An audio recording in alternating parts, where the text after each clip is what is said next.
Tuesday with Monday Night Football, a wild one in Seattle with everything at stake. We'll tell you where it leaves the entire NFC with 4 weeks to go. Meanwhile, Dak has a message for his team with the Cowboys back on the field in just 2 days. Does Dallas have an ace up its sleeve in the playoff race? And it has never happened before, a playoff without Alabama. But the question is, do we need to get used to it? We'll answer those and other questions as we get rolling on a Tuesday with you. Get up on ESPN. Delighted to have you here. As you can see, we are jam-packed and we are extremely busy as we have now reached the final quarter of the National Football League season. We got a heap and helping of college from Feinbaum over there, but we begin, of course, with the final game of the weekend in the National Football League and a big one in Seattle with everything at stake and high-profile quarterbacks on the field. Russell Wilson, Kirk Cousins, ready to go. Pick it up 5 minutes ago in the first half, tied at 7, and here was a wild play from Russell Wilson. This is a triple B, bad break, bro. Russell Wilson's trying to find his tight end. The ball gets tipped up in the air, and he's going to do his job. Try to bat it down to the ground. His right arm just gets clipped. He doesn't get enough elevation. All the people who said he was too short, you finally get vindicated. Early touchdown for Minnesota Anthony defense. Harris, the score. Seahawks down 17-10 at the half. First play of the Vikings drive after Seattle had tied it up. Dalvin Cook's going to cough it up. Two worst-case scenarios. Obviously, the turnover for Minnesota's offense, which was big for Seattle. But then Dalvin Cook, as Green punches this ball out, gets a little something with his shoulder, stays out of the football game. He would not return the rest of the night. Later in the third, Seahawks are up 20-7, and on a third down, David Moore is going to get himself wide open. Well, if you leave an MVP candidate quarterback with a blown coverage, he will exploit it. Outstanding job by Russell Wilson of seeing that blown coverage. And this is what I'm going to do dancing after the show. How about the moves there? The Macarena? That's new addition. And by the way, Xavier Rhodes gave up 4 catches and 99 yards the first 4 times he was targeted. Seattle up 10. First play of the fourth. 2nd and 10. Kirk Cousins, this is trouble. Well, this is actually a good ball placement and throw by Kirk Cousins. It hits Stephon Diggs right in his hands. You're going to see Flowers get his left hand in right at point of contact. Look at the left hand just come up through the football and then catches that deflection. Outstanding cornerback play by Flowers. So Seattle would score. They're up 34-17. Ball game, right? Wrong. Next Vikings possession. How is Laquan Treadwell this open? A little bit of pocket movement by Kirk Cousins, and then he just kind of pump fakes that safety. The safety drives the slot, loses sight of Treadwell. It's a 10-point game. Ensuing drive for the Seahawks. It's Wilson. It's DK Metcalf. This play is initially ruled incomplete, but ultimately overturned, ruled a catch and a fumble. Well, bodies flying to the football. Both Kendricks and Xavier Rhodes make contact on DK Metcalf. Big turnover for Minnesota's defense. Really something that they needed. Watch the punch of the helmet and the left shoulder come right there as contact with Kendricks, and a really big turnover for this Minnesota defense. It's a good call. It's the right call. Again, it was originally ruled one way. They overturn it. Vikings in business, and they cash in. How about the grab by Kyle Rudolph? Only needs one, and they cash in because they went to one of their best players when they needed him the most. 3rd and goal, throw the ball up high. Just get 1 mid on it. He's got to have size 10-inch hands or something like that. Extra point, no good. So Minnesota down 34-30. After a Seattle punt, it's a 4th down for the Vikings, and they go for it. I didn't like the decision. I hate the play design. Why would you go just to the slot to Irv Smith against zone coverage right there? It's not to your best player. The ball should have gone to either Stephon Diggs or Kyle Rudolph in that moment. Ensuing drive for the Seahawks. Big moment here. 2 minutes and change to go on a 3rd and 1. Give it to Chris Carson. He gets the first down. They ran the ball for 218 yards. It was really both parts of their run game. The front side was really good, and then the back side did a great job cutting off all night. Very good night on Monday night, and the Seahawks get the win. We're right where we want to be, and we just got to keep working hard, keep staying poised, keep staying neutral. Don't get too high, don't get too low.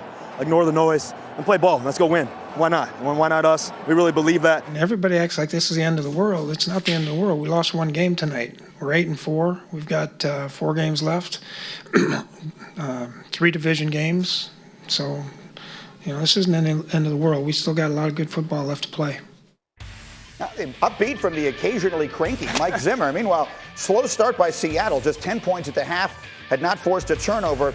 After the second half, a completely different team. They nearly tripled their points and forced 3 key turnovers, and we haven't seen Mike Tannenbaum here in quite some time. It's good to have you back. As we look at Seattle right now, and in particular their quarterback, what are we seeing in the Pacific Northwest? We're seeing the MVP of the NFL. He's leading the league in touchdown passes, only 4 interceptions. He is a complete player, and you look at his durability, he's leading the NFL in slides, and why is that important? He knows when to live to fight another day, and because of that, He's put this team in a position. I think they're the most complete team. He's the best player on the best team. Here's this, though, Dan Graziano. Seahawks 10-2 now, despite having a total point differential of just plus 36, meaning they're not dominating anyone. So in terms of their Super Bowl title opportunity and the effort to get there, do you think they've got what it takes? They have what it takes because they have the quarterback. I mean, Okay. they're 9-1, as we saw in the graphic, in one-score games, and that's obviously you don't want to play in one-score games every week, but if you have to, you need a guy like this who can make these plays.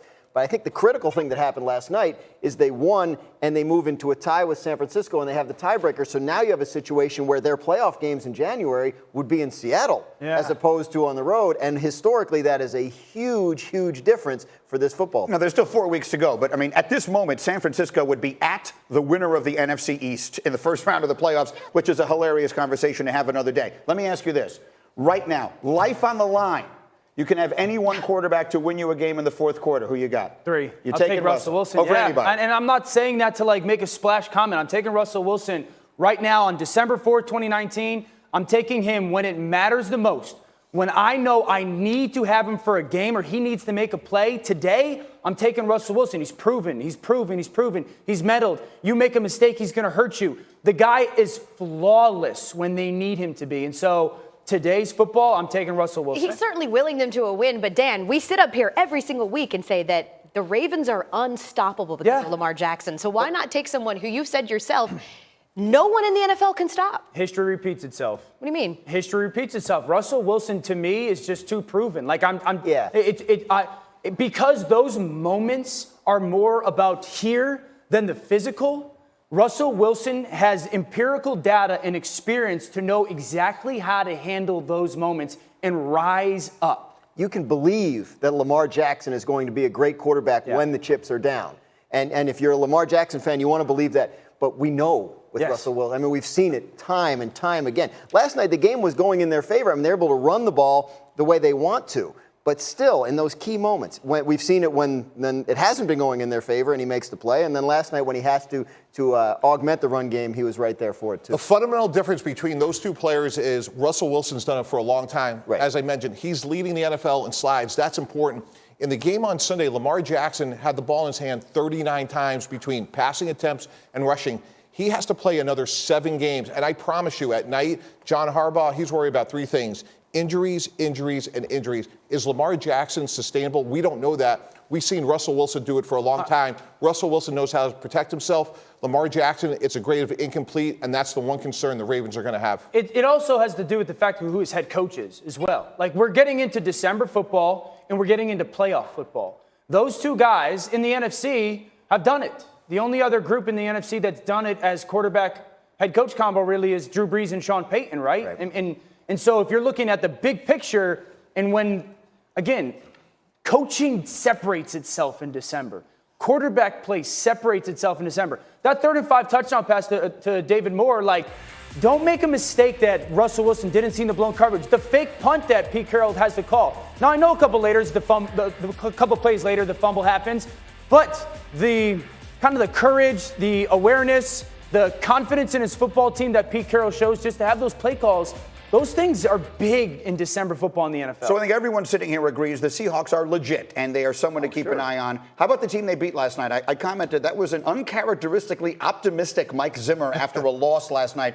A tough, hard-fought 7-point loss on the road against a really good team without some of your best players on the field. Yeah, agreed. I think they're the best team in the NFC North because they're the most complete team. They're better on defense than the Packers. Now, their secondary with 3 first-round picks back there aren't playing. Xavier Rhodes just isn't the same player. But with that said, when they get Adam Thielen back, they're going to be really hard to stop on offense. They're very diverse. And the Packers have really struggled against the run. So I still like Minnesota. There's really no such thing as a good loss, but I think last night's about as close as you can get to that. If I had to make if I was a bettor and I had to take odds, I would bet on Minnesota out of the NFC. Right. Just because the odds would be so good. I think their defense is better than kind of what they showed yesterday without Thielen, without Dalvin Cook, and they still scored 30. And I think Kirk Cousins is playing on a long list of MVP candidates. He really is. And he's had a really good season, and he's going to have a month here to prove I'm a championship caliber quarterback. How long? That list has got to be like a scroll. It's hard what's on that list. It's going to be a real long list. Oh, we want to go there already? So we have this. We'll talk more about It's a long list, guys. It's a very, very Obviously. long list. It ain't that Must be. It ain't that. There's not enough room on the set for the list this morning. Anyway, let's get to something else here, because after an embarrassing loss in front of the entire country and their home fans on Thanksgiving, the Dallas Cowboys did not have the usual week and a half to prepare. They turned their attention to a Thursday night game in Chicago. And yesterday, Dak Prescott addressing the state of his team at this critical time. When it's times like this, it's more to lead by example. Talk's cheap, right? We've talked a lot, and we've talked a bunch and gotten ourselves right to where we are. So in a moment like this, I say hell with the talking, and I'm going to do more. I'm going to work harder. And if you're a young guy looking for somebody to figure it out and how to do it, look at me and some of these other guys, because that's exactly what we're doing, is putting our head down, focusing, and doubling down on ourselves. You think fiery speeches can help sometimes? They have their times, but if you need to be fired up at 6-6, this in the locker room for you. Look, one of the stories this whole year has been about Dak and the contract. This season against teams with winning records, you look at Dak, 0-5 with numbers significantly down across the board compared to when he plays teams that are 500 or worse. But as we were listening to him talk, Mike Tannenbaum, you turned to me while we were listening to the words Dak Prescott was saying, and you said to me, that's why you pay him. That's exactly right. That's why you pay him. Player-led leadership is the most important leadership in the NFL. What he just said there was priceless, and I don't understand why Jerry Jones, and look, they're all other good players, Lyle Collins, Jalen Smith, Zeke Elliott, you reward the wrong behavior, in my opinion, but what he just said, that is priceless. You want him to hold everybody else accountable. You pay him first, and everybody else falls in line. Well, listen, I want to give you credit, because months ago, when we were in the midst of the Zeke Elliott holdout, you were saying, don't reward the guy who's done everything wrong, if you will. Right. Reward the guy who's done everything right. And to this point, they've rewarded everyone but that guy. That's right. And look, everyone has strengths and weaknesses. Jason Garrett, his leadership, let's just say, is non-traditional, maybe not the most aggressive guy. When Dak Prescott says those things, they're going to fall in line. Tom Brady puts out a lot of fires for Bill Belichick. We all know that. Not to say that Bill Belichick won't confront people, but the point is, when Dak Prescott could backfill Jason Garrett's weaknesses, that's priceless.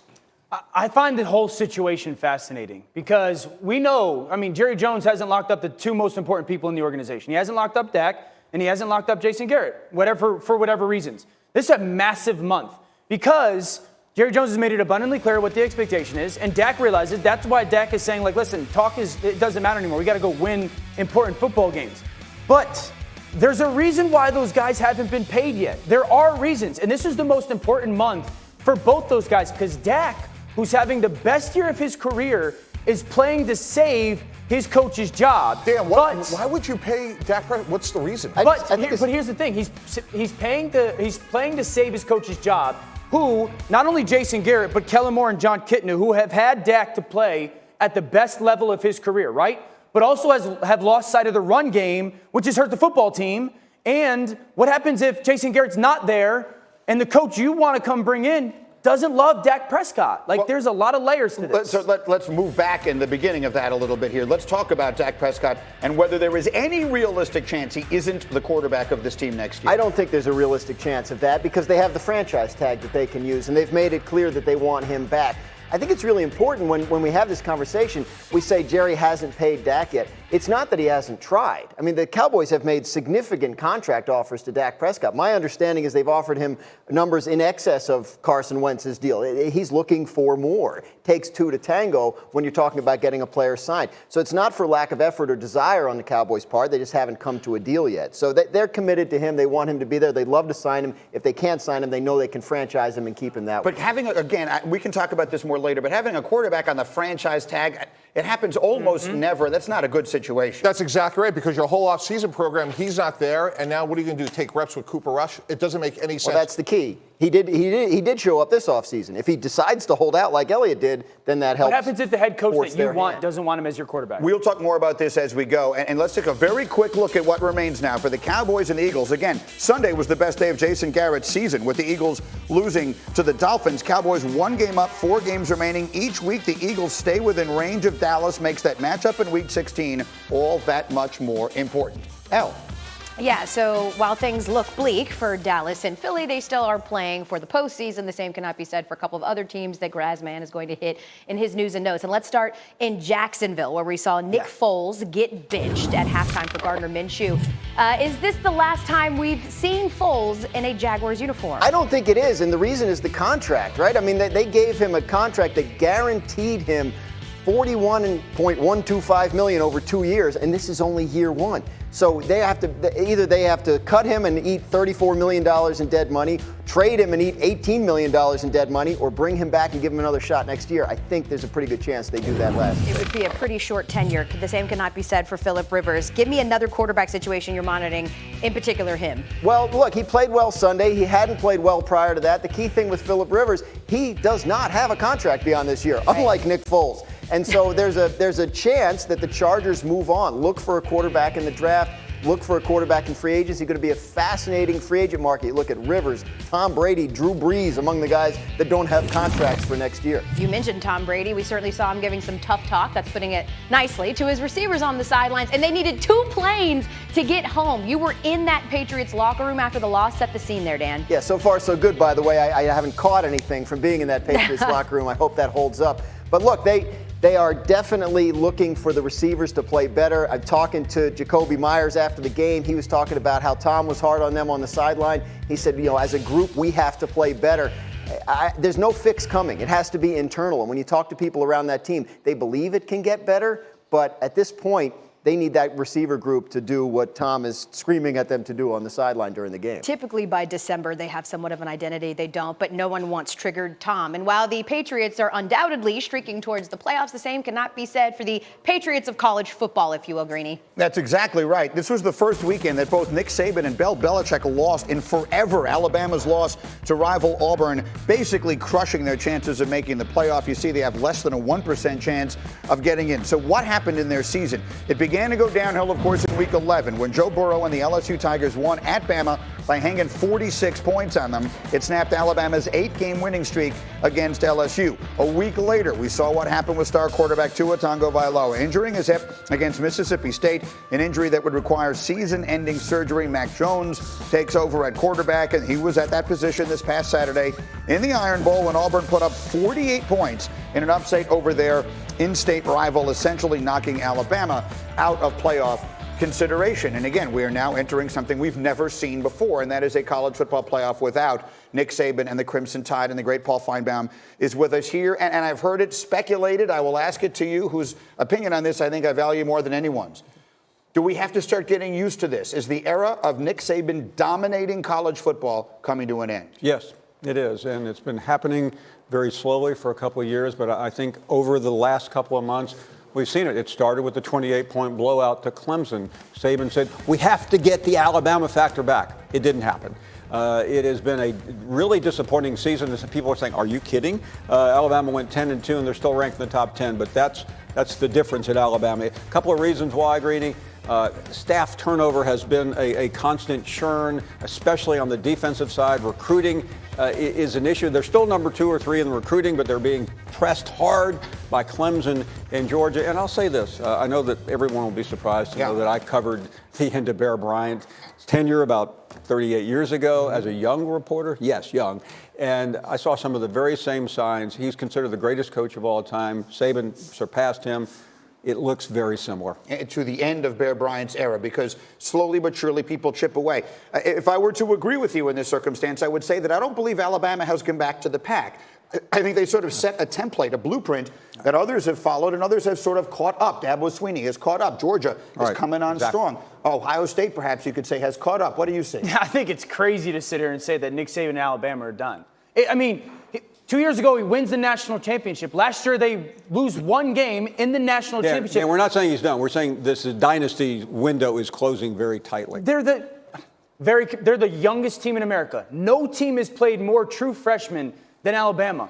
Guess what happens in 2 years? All those true freshmen are going to be juniors. They're going to be really good football players. The passion, did you watch Saban on the field? Sure. Even in that loss. Does this look like a guy who's going to lose his dynasty? The passion that he has on the football field? One last point to make, Dan. The difference between then and now is we're talking about this on a daily basis. That is a problem when you're a legendary coach and you're 68 I think when years you're old. great, Nick Saban's the greatest college football coach ever, arguably. When you're great, you decide when it's over. Yeah. And I don't think you let others. I don't know.